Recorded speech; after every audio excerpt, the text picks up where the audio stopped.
5M TV Sénégal. mbokk yi siifur 5M TV Sénégal dal leen ak jàmm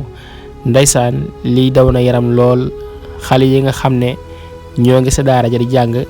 ginnaaw bi nga xamee ne Ousmane Sonko nag ñëw na fa ñu jàngee si daara ja fekk leen fa kat ñoom ñu ngi koy teeru di jàng ay anachid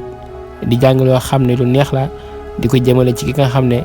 moo di Ousmane Sonko di ko wax loo xam ne daal kàddu yu rafet la dem sax ba naan ko yow incha allah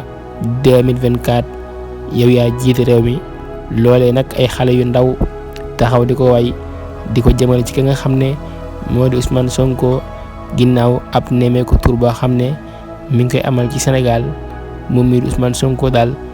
à chaque fois rek ñuy gis loo xam ne daf ñuy jaaxal xale yi di ko gën a bëgg mag yi ñëpp daal di ko gën a jublu moom mii di Ousmane Sonko lii nag dafa gën a firndeel ne moom daal yàlla moo ko may lii parce que ay xale sax dañ ko bëgg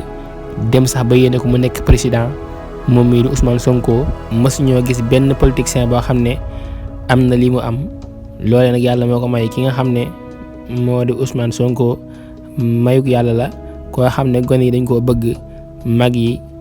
jànq ji grand yi même sax ñi nga xam ne nekkun ay sénégalais dañoo bëgg ki nga xam ne